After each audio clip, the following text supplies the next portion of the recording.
विवाद को हल कर सकते हैं। आमतौर पर मीडिएशन के दौरान काफी असहमति नजर आती है, लेकिन यहाँ ऐसा नहीं हुआ था। माहौल सहयोग वाला था। अंसारी निर्मोही अखाड़ा के महंत के साथ आया करते थे। उन दिनों मुस्लिम पक्ष की तरफ से सबसे बड़ी आपत्ति ये थी कि मान लीजिए हम ये जगह हिंदुओं को दे भी देते हैं, तो फिर कहीं ऐसा ना हो कि वो हमसे हमारी बाकी की 3000 मस्जिदों की जगह भी मांग ले।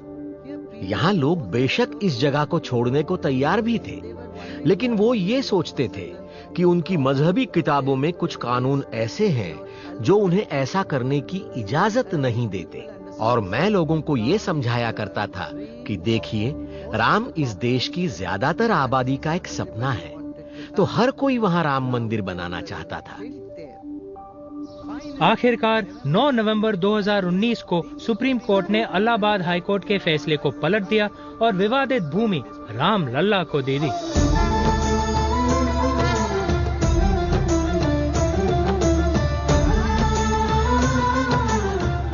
सुप्रीम कोर्ट की 3 महत्वपूर्ण फाइंडिंग्स को ध्यान में रखा जाना चाहिए। मुस्लिम पक्ष की तरफ से ऐसा कोई भी सबूत पेश नहीं किया जा सका जो कथित बाबरी मस्जिद के निर्माण के बाद इस भूमि पर उनके संपूर्ण अधिकार को साबित करता। दूसरी बात, राम जन्मभूमि में हिंदुओं की आस्था और विश्वास ना डगमगाने के बारे में पर्याप्त मौखिक और दस्तावेजी सबूत मौजूद हैं। ये सबूत उन लोगों द्वारा पेश किया गया जिन्हें हम न्यूट्रल ऑब्जर्वर्स कहते हैं। मिसाल के लिए 1610 में एक अंग्रेज थे, विलियम फिंच, जिन्होंने भारत के अलग अलग भागों को देखा और उनके बारे में एक यात्रा वृतांत लिखा जिनमें अवध भी शामिल था। उन्होंने इस संरचना को रामकोट यानी राम का किला कहा। उनका कहना था कि बहुत सारे हिंदू या राम में आस्था रखने वाले लोग यहाँ आते थे और सरयू में डुबकी लगाते थे। वहाँ पर बैठे ब्राह्मण इन लोगों के नाम अपने रजिस्टर में लिखा करते थे। दूसरा आई विटनेस अकाउंट एक जेसुइट का है। उनका नाम था जोसेफ टिफिन थैलर। वो करीब 7 साल तक अयोध्या अवध क्षेत्र में रहे थे और वो ये बात कहने वाले पहले इंसान हैं कि इस संरचना में हिंदुओं ने एक बेड़ी या वेदी बनाई थी जो किसी नवजात का पालना होता है। पालना एज इन क्रेडल। हाँ, क्रेडल। तो उनका कहना था कि ये लोग रामनवमी पर आते थे और उसकी परिक्रमा करते थे। फिर 1885 में अंग्रेज सरकार ने इस कॉम्प्लेक्स को यानी बाबरी मस्जिद कॉम्प्लेक्स का सर्वे करने के लिए अमीन कमीशन का गठन किया और अमीन कमीशन को वहाँ इस कंपाउंड के बाहर मिली गहराई परिक्रमा चारों तरफ, यानी परिक्रमा करने की वजह से चारों तरफ की जमीन धंस गई थी और ये सब आप अपनी आंखों से भी देख सकते थे। आर्कियोलॉजिकल सर्वे ऑफ इंडिया की खुदाई से ये साफ पुष्टि हो गई कि एक हिंदू मंदिर के खंडहरों पर बाबरी मस्जिद का निर्माण किया गया था। नहीं, मुझे नहीं लगता कि कोई वकील, यहाँ तक कि कोई जज भी पूरे विश्वास से ये बता सकता है कि किसने उस मंदिर को तोड़कर उसके ऊपर एक मस्जिद बनाई। इसका कोई सबूत मौजूद नहीं है, लेकिन ये एक अनुमान है और कोई अनुमान भी एक तरह का सबूत ही होता है। आपके नेतृत्व में जो खुदाई हुई थी, क्या उसमें ये पता लगाने का अनुरोध भी किया गया था कि इस जगह पर ही राम जन्मभूमि मंदिर मौजूद था? दरअसल जब इस कथित मस्जिद को ढाया गया था तो वहां गढ़वाल के राजा गोविंद चंद्र के समय का एक विशाल लिपिकरण मिला था। 6 इंच मोटा पत्थर है जी, और उसमें 20 लाइनें हैं जी, सब संस्कृत में है जी, और उसकी पहली पंक्ति ओम नमः शिवाय से शुरू होती है। उसमें विष्णुवारी मंदिर का वर्णन है जी, सोने के कलश का वर्णन है जी, अयोध्या के सौंदर्य का वर्णन है जी, और फिर विष्णुवारी कौन, तो जिसने दशानन का मान मर्दन किया, जिसमें ये साफ लिखा है कि ये मंदिर उस विष्णु को समर्पित है जिसने बाली को मारा था। तो वो कौन है? राम। और इसी ने 10 सिर वाले व्यक्ति को भी मारा था। तो ये 10 सिर वाला व्यक्ति कौन है? रावण। और उसे मारने वाला व्यक्ति कौन है? वो है राम। तो ये एकदम साफ है। हम कई लोगों से मिले जिनकी राय यह है कि राम जन्मभूमि पर दिए गए सुप्रीम कोर्ट के फैसले पर किसी के दस्तखत नहीं है, तो हमने सच जानने के लिए खोजबीन करने का फैसला किया। पहली बात तो ये कि इस फैसले पर दस्तखत हैं। मैं आपको बताता हूं कि इसकी प्रक्रिया क्या होती है। बहस की सुनवाई के बाद फैसले को रिजर्व रखा जाता है। इसके बाद जज फैसले को तैयार करते हैं। इस फैसले को सुप्रीम कोर्ट की वेबसाइट और दूसरी जगहों पर नोटिफाई किया जाता है कि एक खास दिन फैसले को अदालत सुनाएगी।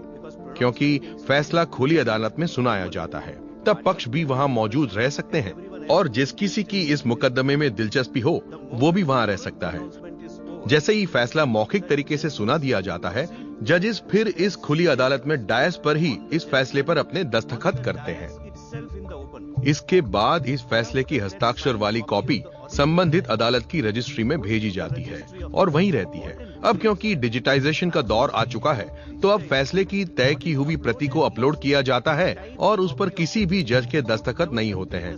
लेकिन इसका ये मतलब नहीं होता है कि इस फैसले पर दस्तखत नहीं किए गए हैं। सभी फैसलों पर दस्तखत किया जाना जरूरी है और तभी उसे फैसला कहा जाता है। और इस फैसले पर भी पक्षों की और ऐसे कई लोगों की मौजूदगी में दस्तखत किए गए जो इस फैसले को सुनाए जाते वक्त कोर्ट में मौजूद थे। इस मामले में एक और बात बड़ी दिलचस्प थी और वो ये कि सभी जजेस ने एक ही फैसले पर दस्तखत किए थे। आमतौर पर क्या होता है कि अगर 5 जजों की कोई बेंच होती है तो उसमें जो जज सबसे पहले फैसला देता है, यानी जो सबसे सीनियर होता है, पहले वो अपना फैसला देता है और फिर बाकी जज कहते हैं कि मैं सहमत हूं। अब क्योंकि मैं सहमत हूं कहने का कोई सवाल ही नहीं था, तो सबने फैसले पर खुद दस्तखत किए। ये बहुत ही दुर्लभ केस है। इसे एक इकलौता दुर्लभ केस तो नहीं कह सकते, पर यह एक दुर्लभ केस जरूर है क्योंकि सभी इतने एकमत थे कि उन्होंने ये कहा ही नहीं कि इस फैसले को किसने लिखा है। इस फैसले के जरिए इस पूरी जगह को एक ट्रस्ट को दे दिया गया, लेकिन साथ ही इसमें यह भी कहा गया कि मुस्लिम पक्ष को एक वैकल्पिक जमीन दी जाए ताकि वो उस पर एक और मस्जिद बना सकें।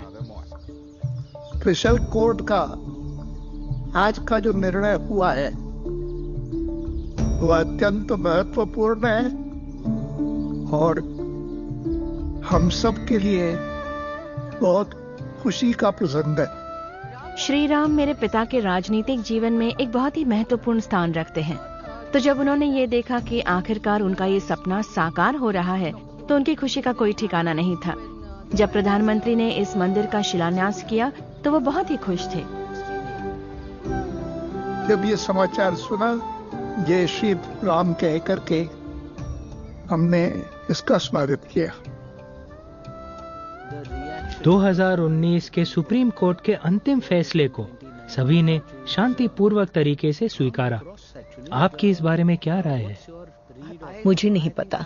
मैं अगर सरलता से सोचूं तो मुझे लगता है शायद लोग इससे ऊब गए हैं। अब ये एक पुरानी बात हो चुकी है। कोई रिएक्शन ना आने का मतलब ये नहीं है कि सब कुछ ठीक है, क्योंकि चुप्पी भी बहुत कुछ कह जाती है। मुझे आशा है कि इस विवाद के हल होने से दुनिया के दूसरे ऐसे ही विवादों को हल करने का रास्ता निकलेगा।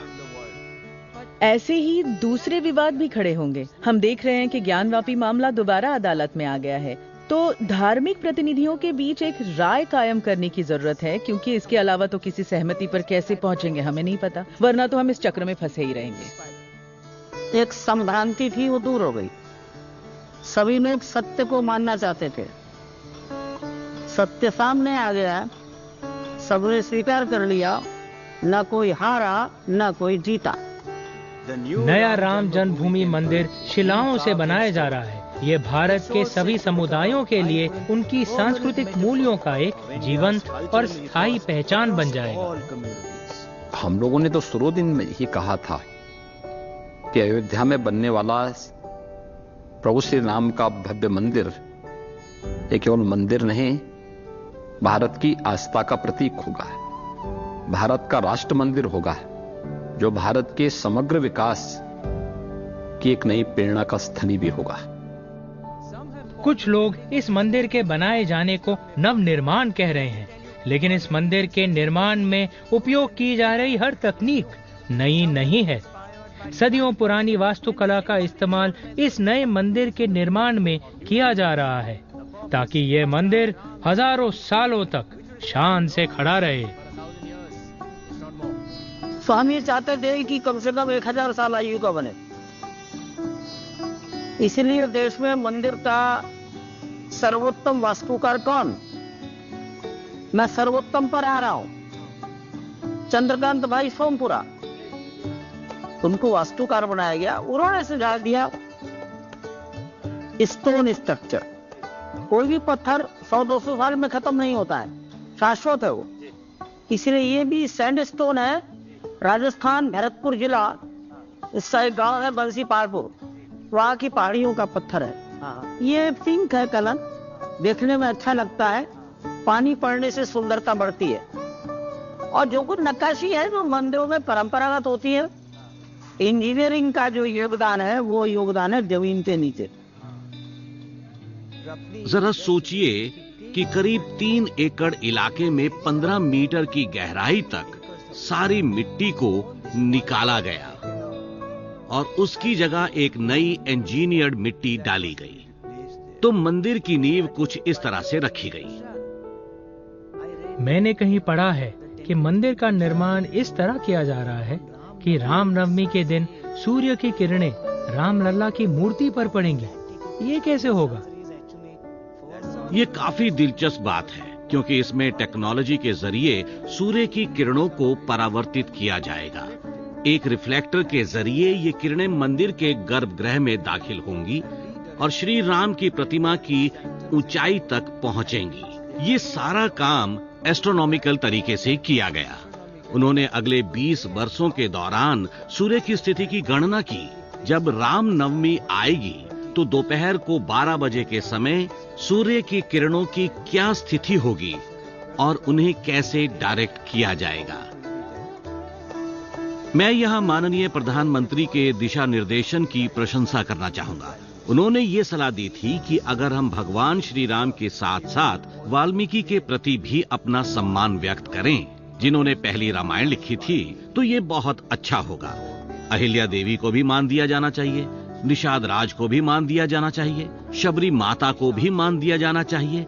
ऐसा ही अगस्त्य मुनि के साथ साथ गुरु वशिष्ठ को भी मान दिया जाना चाहिए, वो भी सम्मानित किए जाएं। तो इनके मंदिर भी मुख्य मंदिर के ठीक बाहर ही मौजूद होंगे।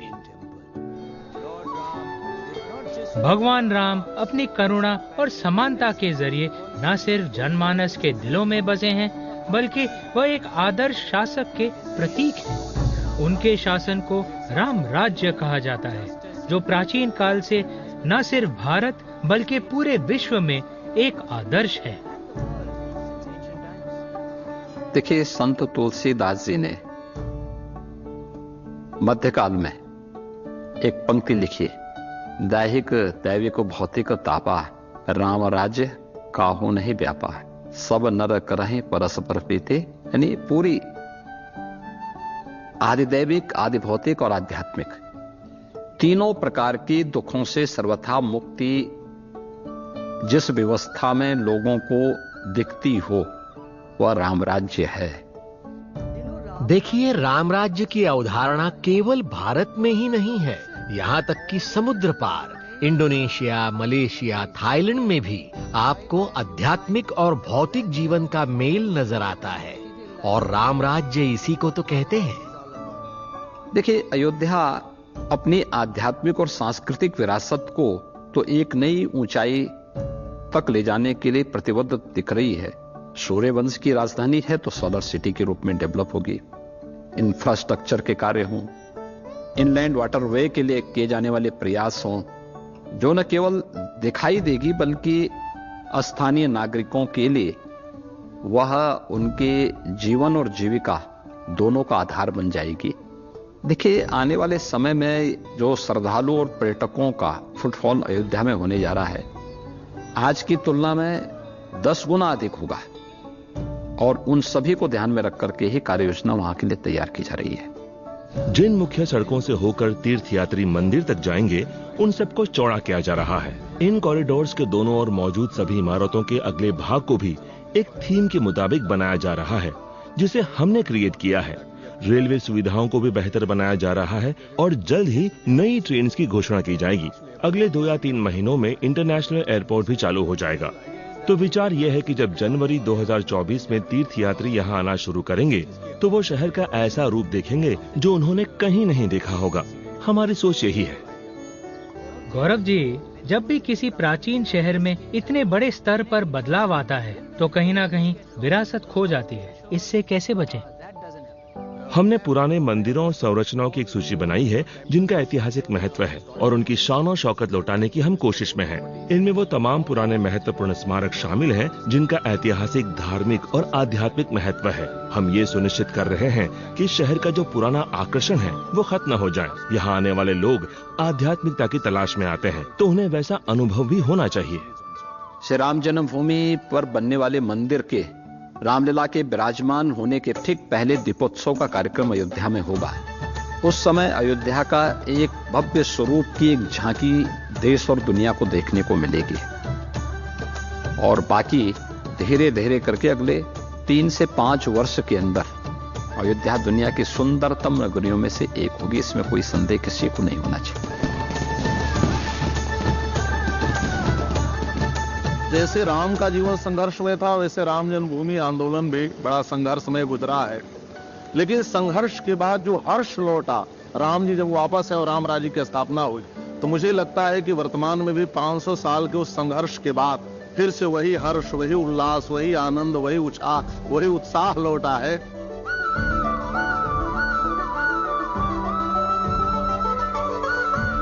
आने वाली पीढ़ियों के सांस्कृतिक जीवन पे भी आपके हिसाब से राम जन्मभूमि जब उद्घाटन होगा इसका क्या प्रभाव पड़ेगा? ये तो पड़ेगा ही कि हिंदुस्तान अपने सम्मान की रक्षा कर सकता है। 1528 के अपमान को हम हो सकते हैं, भले ही 500 साल लगे। ये तो आत्मविश्वास जगेगा। मुझे लगता है चुनाव और मतदाताओं पर इस मंदिर का बहुत बड़ा प्रभाव पड़ेगा। और भारत के युवाओं पर? हाँ बिल्कुल, यहाँ पर पर्यटन में काफी बढ़ोतरी होगी जिससे युवाओं को रोजगार भी मिलेगा। लेकिन मैं इस सवाल का कोई एक जवाब नहीं दे सकती कि पूरे भारत के युवाओं की क्या प्रतिक्रिया होगी, क्योंकि अलग अलग राज्यों के युवाओं में विविधता है।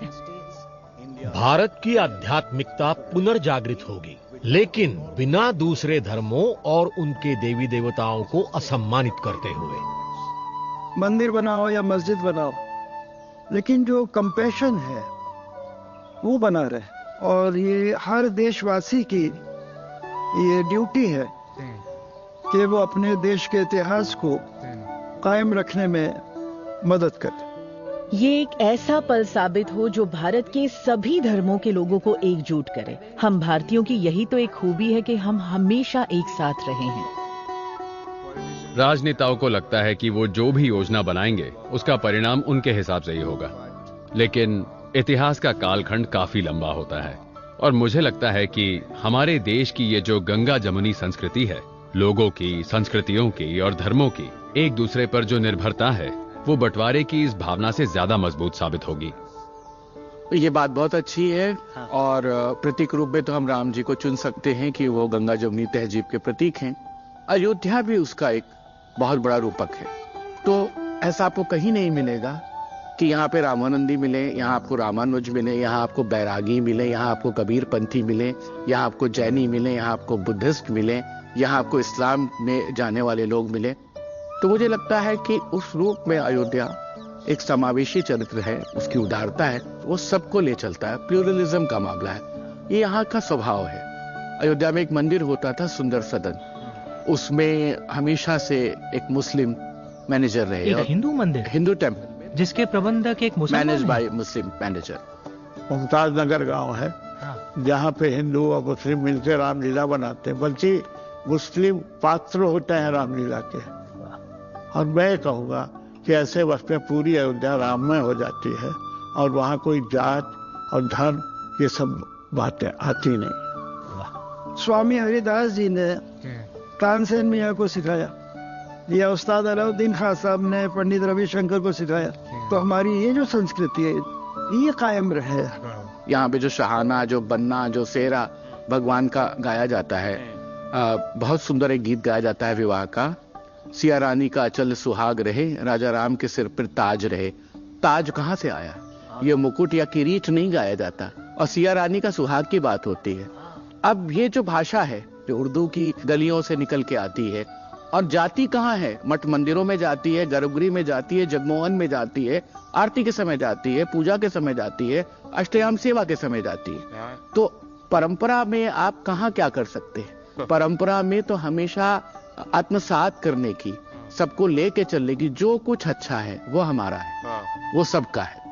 तो गंगा जमुनी तहजीब मेरे ख्याल से वो इनग्रेव्ड है, वो आदमी जन्म लेता है, क्योंकि ये एक आम भारतीय जो संस्कृति परंपरा को हजारों सालों से बहता हुआ देख रहा है और हजारों सालों आगे तक देखेगा, उसको ये सब बात पता है और ये सब के साथ जुड़ाव महसूस करता है। और अब एक ऐसी खबर जिसे सुनकर दिल प्रसन्न हो गया। मैंने सुना है कि जो जगह मुस्लिम समुदाय को दी गई है वहाँ भारत की सबसे बड़ी और शानदार मस्जिद होगी, जिसमें दुनिया की सबसे बड़ी कुरान भी होगी। हाँ, निर्माण में मस्जिद है। मस्जिद के अलावा कैंसर हॉस्पिटल है, 300 बेड का, कम्युनिटी किचन है जिसमें 1000 लोग खाना खाएंगे। ये एक रिसर्च सेंटर है जो 1857 के महान क्रांतिकारी मौलवी अहमदुल्ला शाह फैदाबादी के नाम पर होगा। इस रिसर्च सेंटर में ये बताया और पढ़ाया जाएगा कि मुस्लिम समाज का राष्ट्र निर्माण में क्या योगदान रहा है, किस तरह हम भारत की आज़ादी के लिए लड़े। उसके अलावा ये केंद्र हमारा हिंदू मुस्लिम एकता का एक बहुत बड़ा केंद्र होगा और पूरी दुनिया को मैसेज दिया जाएगा कि हिंदुस्तान में खासतौर पर अयोध्या में जहाँ राम मंदिर है वहाँ हिंदू मुस्लिम किस तरह मिलके प्रेम और भाईचारे से रहते। मंदिर के पास मेरी मुलाकात कुछ ऐसे लोगों से हुई जिससे ये विश्वास और मजबूत हो गया। ये लोग राजस्थान के ग्रामीण इलाके से आए संगीतकार हैं जो सदियों से अपने भगवान मर्यादा पुरुषोत्तम राम के गुणगान और भजन गाते आ रहे हैं, और ये सभी मुस्लिम समुदाय के हैं।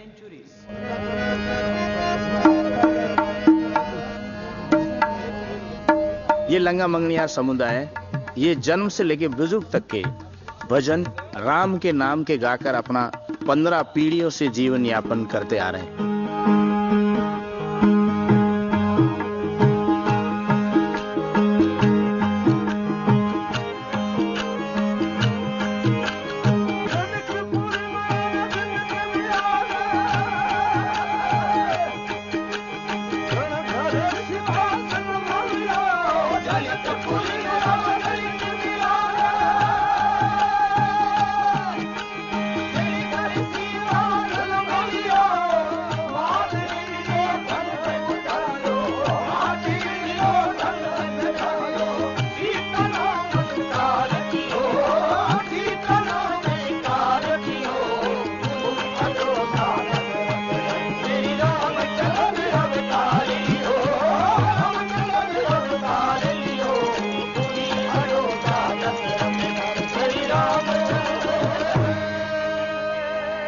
हमारा ये देश विविधता से भरपूर है और ये बहुत ही अनोखी और खूबसूरत बात है।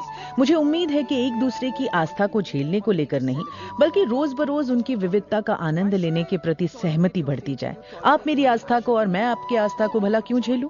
मुझे आपकी खुशी में हिस्सा लेना चाहिए और आपको भी मेरे लिए ऐसा ही करना चाहिए। हमारी फौज प्लुरलिज्म की एक मिसाल है। सर्वधर्म स्थल, कई धर्मों की आराधना की अवधारणा शानदार है। किसी रेजिमेंट के कमांडिंग ऑफिसर एक मुस्लिम हो सकते हैं जो आरती करे, या फिर कोई हिंदू नमाज अदा करे। ऐसा तो हमारी सेना में आज भी होता है और शायद हम सभी इससे सीख सकते हैं। बाबर की पैदाइश हुई थी फरगाना में। फरगाना सेंट्रल एशिया में है, आज के उज्बेकिस्तान में। यानी वो हमारे लिए विदेशी था। तो हम किसी विदेशी को लेकर क्यों लड़ें? अगर आप ये सोचते हैं कि आप एक विदेशी को सिर्फ इसलिए सपोर्ट करेंगे क्योंकि वो एक मुसलमान था या फिर उसका एक मुस्लिम नाम था, तो ये ठीक नहीं है। दोनों ही समुदायों को यहाँ एक साथ आकर किसी फैसले पर पहुंचना चाहिए। आइए हम यहाँ एकजुट हों और अपने बीच कोई खाई ना बनाएं।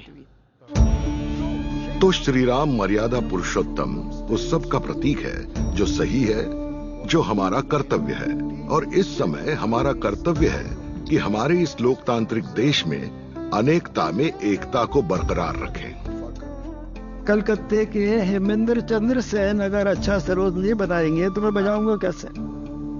तो जो ताना बाना है हमारे देश का, we depend on each other, collectively we can achieve our goals. जो महाभारत में कहा जाता है कि सर्वभूतेषु ये नेकम भावम अव्ययमीक्षते, सब समाप्त हो जाए, अच्छे होने का भाव समाप्त नहीं होना चाहिए। तो राम के आगमन से, राम की पुनर्प्रतिष्ठा से जो समावेशिता की पृष्ठभूमि फिर से निर्मित होगी, पूरे भारत को कश्मीर से कन्याकुमारी, उत्तर को पश्चिम से जोड़ता है, उस सहृदयता का प्रतीक है अयोध्या, वो बने और वैसी दिवाली सबके दिलों में मने, इससे खूबसूरत बात नहीं हो सकती। जब श्री राम वनवास से लौटे तो अयोध्या को शांति और समृद्धि मिली थी, क्या ऐसा दोबारा होगा? आरती शुरू हो गई अमीश भाई आपके इस सवाल पर।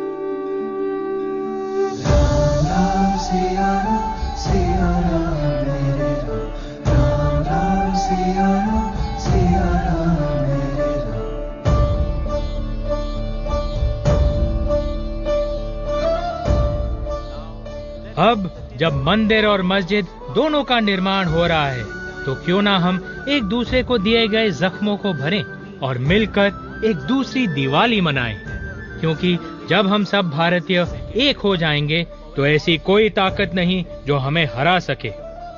और यह बात कहने के लिए इससे बेहतर कोई जगह नहीं, प्रयागराज का संगम, जहां पवित्र गंगा, यमुना और सरस्वती मिलकर एक अजय शक्ति बन जाते हैं। जब हम एकजुट होंगे तब हम तैयार होंगे राम राज्य के लिए, भव्य सूर्य की वापसी के लिए, महान सूर्यवंशी श्री राम के लिए।